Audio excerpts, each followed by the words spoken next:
जबकि एथन अपने छोटे बेटे की लाश देखकर ऐसे तड़पा जैसे अब बस कुछ बाकी ना रहा। जैक्सन वो दौड़ता हुआ भागा, उसकी आंखों में आंसू थे, जबकि इसका बेटा और भाई भी। दूसरी तरफ जैक्सन अपनी गाड़ी में सवार हो चुका था, इसके साथ हेनरी भी था और उसने गाड़ी एथन के महल से बाहर निकाली। मैं उसे जिंदा नहीं छोड़ूंगा, एथन चिल्लाया और वो सब जैक्सन के पीछे चल दिए। वो गाड़ी सीधा मैंशन की तरफ ले जा रहा था। तुम ठीक हो? हेनरी फिक्रमंदी से बोला। जैक्सन ने इसका हाथ झटक दिया और गाड़ी की स्पीड बढ़ाई। हेनरी लबदबा गया। इसकी गाड़ी के शीशे में एथन के बेटे ने फायर किया था। हेनरी ने खिड़की से बाहर निकलकर इन पर फायर की। एथन की गाड़ी इसके पीछे थी और जैक्सन ने मैंशन के बाहर गाड़ी रोक ली। उसके गार्ड ही गार्ड थे जो सैलाब की तरह निकले थे। एथन के भी तो कम न थे। जैक्सन तुम? उसने हेनरी को सपाट नज़रों से देखा और एक नज़र मैंशन से बाहर निकलते जैक को। वो हल्का सा मुस्कुराया था। अब उसकी आंखों के आगे हल्का सा अंधेरा छाने लगा था। जैक, जेम्स, हेज़ल, पर्ल और फिर वो भी नज़र आ गई जो शायद अंदर डर गई थी। वो हेज़ल से चिपकी खड़ी थी, जबकि जॉर्डन और मार्क भी दिखाई दिए थे। वो गाड़ी रुक गया। वो लोग आगे बढ़ते कि एथन और इसके बेटे और भाई जैक्सन की गाड़ी के आगे आ गए। उसने नहायत सर्द नज़रों से इन्हें देखा था और इसके बाद फिज़ा में इसकी गाड़ी की आवाज़ के साथ ही धुआं भी फैल गया। उसकी गाड़ी भी लग रहा था घबरा रही है। एथन इससे पहले फायर करता कि उसने गाड़ी स्टार्ट कर ली। जैक्सन, हेनरी ने इसका हाथ पकड़ा, लेकिन जैक्सन के कानों में कुछ सुनाई नहीं दिया। गाड़ी को पूरी रेस देता वो एथन और इसके बेटे और भाई की तरफ बढ़ रहा था कि इसका बेटा और भाई साइड पर निकल गए और एथन भागने लगा, यहाँ तक कि गाड़ी की पुश्त इसकी पुश्त से टकराई और वो सीधा गाड़ी से टकराता रोड पर गिरा था। जैक्सन तुम ऐसा मत करना। हेनरी महसूस कर सकता था वो क्या करने वाला है। जैक्सन ने गाड़ी का दरवाज़ा खोलकर रोड पर पड़े एथन को देखा, जिसके सर से खून निकल रहा था। वो हल्का सा मुस्कुराया। वो देख सकता था इसका बेटा और भाई भागते हुए आ रहे थे और उसने गाड़ी को एक लम्हे में घुमाया, कुछ इस तरह कि अब गाड़ी एथन के सर के करीब थी। उसकी आंखों में जुनून था, सफाकियत थी। उसने वहाँ खड़े हज़ारों लोगों की जानिब देखा। दादा ने रोका था वो कुछ ना करे, कम से कम पार्टी होने तक। नहीं जैक्सन, हेनरी ने टोका, जबकि उसने गाड़ी को रेस दी और एथन के सर पर गाड़ी का टायर चढ़ा दिया। एकदम उसके सर की हड्डी टूट गई थी, क्योंकि कि जो हाल वो इसका कर चुका था, ना वो बयान के काबिल था ना वो देखने के काबिल था। वो दोनों पागलों की तरह चिल्ला उठे और जैक्सन ने गाड़ी आगे बढ़ा ली और वो जैसे ही मैंशन के पास पहुंचा, हेज़ल और पर्ल एले को उठाने की कोशिश कर रहे थे। जैक की आंखों में शिकवा था। जेम्स गुस्से से देख रहा था। जॉर्डन और मार्क भी इसकी जानिब देख रहे थे। उसने कुछ नहीं कहा और वो बाहर निकला तो खून से इसके जूते भी भर गए थे। उसके कदम जहाँ पड़ रहे थे वो खून से जगह भर जाती और वो अंदर चला गया। उसके गार्ड जानते थे अब इसके एरिए को साफ कर देना चाहिए। जेम्स गुस्से से अंदर बढ़ा, जबकि जैक्सन अंदर जाते ही सिगरेट सुलगा गया। गोली उसकी कमर में लगी थी और वो गिर जाता सबके सामने तो शायद खुद को भी माफ़ न कर पाता। ये क्या ड्रामा लगाया हुआ है तुमने? जेम्स चीखा, जबकि जैक ने इसके बाजू पकड़कर पीछे देखा। खून निकल रहा था। डॉक्टर को कॉल करो, जैक धाड़ा। 2 अरसे बाद शायद सोया था और जब उसकी आँख खुली तो कमरा खाली था और वो उठ बैठा। उसकी कमर में दर्द सा उठा जिस पर वो मुँह सा बना गया और वो एक लम्हे में उठ खड़ा हुआ। उसने अपने हाथ से ड्रिप निकाली और दूसरे कमरे का दरवाज़ा खोलकर नीचे आ गया। इस वक्त कोई नहीं था यहाँ, किसी को होना भी नहीं चाहिए था। अचानक बेहोश हो जाने वाली लड़की का ख्याल आया तो वो इस कमरे की सिमत चलने लगा। इस वक्त वो शर्टलेस था और इसकी कमर से पट्टी आगे तक बंधी हुई थी। वो उसके कमरे के बाहर आ गया और दरवाज़ा खोला तो वहाँ नहीं थी। इसकी पेशानी पर बल पड़े और उसने किसी शिकारी की तरह चारों जानिब देखा और फिर इसके कमरे की कांच की खिड़की खुली हुई दिखाई दी तो वो लॉन में आ गया और सामने ही एक अजब मज़ाहिया सा मंजर था। टाइगर इस पर गर्रा रहा था, जबकि वो दीवार पर लटकी हुई थी और यकीनन रो रही थी। हे बड़ी, मैं अलाउ नहीं करता तुम्हें कि तुम ये काम करो, टाइगर के सर पर हाथ फेरते इसने कहा, जबकि उसकी गराने पर किसी की रूह खींच जाती थी और वो मुस्कुराकर इसके नज़दीक बैठ गया। और एले दीवार पर ही लटकी हुई थी अभी तक। Get back girl. वो एकदम घास पर आ गिरी तो सामने इस दोनों को देखकर जल्दी से खड़ी हो गई। तुम भाग रही थी? उसने नज़रें उठाई। एले जल्दी से सरनफी में हिला गई। मुंह से बात करो, वो सख्ती से बोला। नहीं, आहिस्तगी से बोली। फिर यहाँ कौन सा खेल खेलने आई थी? उसने सुकून से पूछा। एले ने हलक में सांस उतारा और रोने लगी। आई हेट योर टीयर्स, वो ज़रा बेजारियत से बोला। एले ने इसे अंदर जाते देखा तो खुद भी टूटे हुए कदमों से सर झुकाए इसके पीछे चलने लगी। वो नहीं रहना चाहती थी इसके साथ, ना शादी करना चाहती थी। उसने नहीं करनी थी शादी। वो डर गई थी उससे पूरी तरह। वो अच्छा इंसान नहीं था। एथन के साथ जो भी उसने किया था वो मर ही गई थी ये सब देखकर। और अभी वो अपने कमरे में जाती कि इसकी बात पर गश खा गई। तुम मेरे साथ रहोगी मेरे कमरे में? उसने सुकून से दीवार से टेक लगाया था। उसे गहरी नज़रों से देखते कहा। नहीं। वो अब बिना इसके कहे रोदी थी, मुँह पर हाथ रखे। मैं बात नहीं दोहराता। तुमने कुछ खाया है? वो किचन की तरफ बढ़ा। मैं आपके साथ नहीं रहूँगी, वो बोली। सुन लिया है। इसका सुकून काबिले दीद था। फिर मुझे जाने दें, वो फिर से बोली। यही लफ्ज़ एक बार बोलो। वो किचन में दाखिल हो गया। एले बेवकूफ़ों की तरह इसके पीछे पीछे किचन में भी आ गई। उसने फ्रीज़र से फ्रूट्स निकाले और इसे टेबल पर रख दिया। छुरी उठाई और एले को देखा। एले वहीं थम गई। वो सुकून से फ्रूट्स काटने लगा। एले थूक निकल गई। मैं सच में नहीं। सुन लिया, कहा है ना, बार बार ना बताओ मुझे। वो सुकून से फ्रूट काट कर बाउल में डालकर मिक्स करने लगा। एले का दिल पत्ते की तरह धड़कने लगा।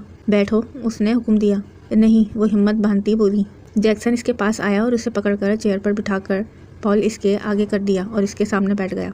एले दोनों हाथों में चेहरा छुपाकर रोती थी। इसकी सिसकियां वो सुन रहा था। Okay shut up. जब देर वो रोती रही तो उसने इसकी चेयर अपनी जानिब खींची और भड़क कर कहा। एले दम साधे इसे इतने नज़दीक से देखने लगी, जबकि जैक्सन की निगाह इसके लबों पर ठहर गई, जो किसी छोटे मासूम बच्चे के खौफजदा हो जाने की तरह थर थर काँप रहे थे। मालूम नहीं उसे क्या सूझी थी कि उसने इसके थरथराते लबों को छुरी रखकर रोकने की कोशिश की, मगर एले फिर इसे गश खाने लगी थी। जैक्सन सांस खींच गया। अपने दिमाग में से ये निकाल दो कि तुम यहाँ से कहीं और जाओगी और तुम्हें यहाँ मेरे पास से कोई ले जाएगा। और वैसे भी तुम जाओगी कहाँ? हेनरी के पास। वो तुम्हें क्यों अच्छा लगता है? सवाल करने लगा, जबकि आंखों में वही सड़कपन था। वो आप लोगों की तरह नहीं है। बहुत शरीफ है, हर दूसरी लड़की के साथ सोने वाला बास्टर्ड। वो तलखी से सर झटक गया। तो आप कौन सा नहीं? अटको मत। वो झड़क गया, जबकि वो लब दबा गई। दिल तेजी से धड़क उठा था। मैं तुम्हारे अलावा किसी के साथ नहीं सोऊंगा, आहिस्तगी से इसके कान में बोल गया, जबकि इसके हाथ से चम्मच छूट गया। दिल की धड़कनें दौड़ने लगीं, जिस्म में खून की गर्मी चेहरे पर झलक उठी। वो इसे आंखें खोलकर देखना चाह रही थी, जो बहुत नज़दीक बैठा था। एले दूर हो गई। मैंने नहीं करनी आपसे शादी। आप मुझे जाने क्यों नहीं देते? एले के हलक में गुठलियाँ सी फंस गईं। जाने कैसे दूँ? दादा ने कहा है तुम जैक्सन की हो तो बात वहीं ख़त्म। तो अपने भेजे में जैक्सन को बिठाओ। और हाँ, उठते हुए बोला, टाइगर से दोस्ती कर लो। मैं नहीं चाहता वो तुम्हें तन्हाई में खा जाए, तुम्हारी हिफाजत करने के बजाय। वो इसको कहता वहाँ से निकल गया, जबकि एले वहीं टेबल पर गिर गई। वो गहरा सांस भरकर मुड़ा, झुककर इस दहान पान से वजूद को बाजुओं में उचक कर वो कमरे में ले जाने लगा। आर्थर पार्कर की भड़कीली आवाज़ पर मुड़कर इसे देखने लगा। कि तुम क्या कर रहे हो? तुमने इनविटेशन एक्सेप्ट क्यों नहीं किया? क्यों किया? पहले हमें एले नहीं मिल रही और अब रोबो फैमिली को सर पर बिठा लें ताकि वो हमें ही काट कर फेंक दें। पार्कर काफ़ी तेज में था। एले जैक्सन रोबो के पास है। आर्थर ड्रिंक करता हुआ गहरी नज़रों से दूर तक देखता बोला। पार्कर लम्हा भर को रुका। तुम्हें किसने बताया? पार्कर ने इसके हाथों को झंझोड़ा। लग गया पता। देखना यह है कि कल क्या ड्रामा होने वाला है। सिर्फ माफिया में जैक्सन रोबो के आने की खुशी में पार्टी है, या फिर वो इस राज से भी वाकिफ़ है जिसके पीछे हम भाग रहे हैं? आर्थर ने गिलास टेबल पर रखा जिसे झुंझलाया हुआ था। जैक की नाराज़गी उरूज पर थी। जैक्सन को एक काल भी नहीं आई थी। वो अपने सियाह और ग्रे कॉम्बिनेशन के लिविंग रूम में सोफे पर बैठा था। एले अभी तक कमरे में ही थी। वो लैपटॉप पर कुछ कर रहा था। वो जानता था पुलिस इसके दरवाजे पर पहुंच जाएगी और दादा आग बबूला होंगे इसकी इस हरकत पर। हालांकि आज रात पार्टी थी, वो चीज़ों को हैंडल करना चाह रहा था और इससे बेहतर कुछ नहीं वो लास वेगास से फ़ौरन निकल जाए। वो उठा, जैक को कॉल की। उसने फ़ोन नहीं उठाया। वो सर्द नज़रों से मोबाइल स्क्रीन को देखने लगा और फिर इसने जेम्स को कॉल की। जेम्स ने कॉल पिक कर ली। कहाँ हो तुम? वो परेशानी से पूछ रहा था। अपने घर, उसने जवाब दिया। तुम्हारा दिमाग ख़राब हो जाता है जैक्सन, कंट्रोल क्यों नहीं है खुद पर? तुम जानते हो अब पुलिस कुछ ही देर में इन्वेस्टिगेट करके तुम्हारे मेंशन पर होगी। वो भड़का। जानता हूँ। वो शाने उचका गया। Just behave. तुम्हें अपना रवैया बदलना होगा जैक्सन। पुलिस तुम्हें ले गई तो पार्टी में कौन आएगा? पार्टी में एले के सर पर जो ताज रखा जाना है, जब इसका माफिया गैंग इसके साथ नहीं होगा, वो किसकी होगी? जेम्स ने इसे हकीकत का आईना दिखाया। वो लबदब आ गया। उन्हें सारी चीज़ों से बचाना चाहता था वो, और इन्हीं चीज़ों में फंस रहा था। ऐसा नहीं होगा कि एले मेरे अलावा किसी की होगी। मैं जा रहा हूँ, उसने सपाट अंदाज में कहा। जैक्सन, जेम्स चिल्लाया, लेकिन बेगर्ज सा वो अपनी जैकेट उठाकर सर पर हुडी लेता, मास्क चढ़ाता, वहाँ से अपना ज़रूरत का सामान देखकर वो एले के कमरे के बाहर आया और गहरा सांस भरता अंदर दाखिल हो गया।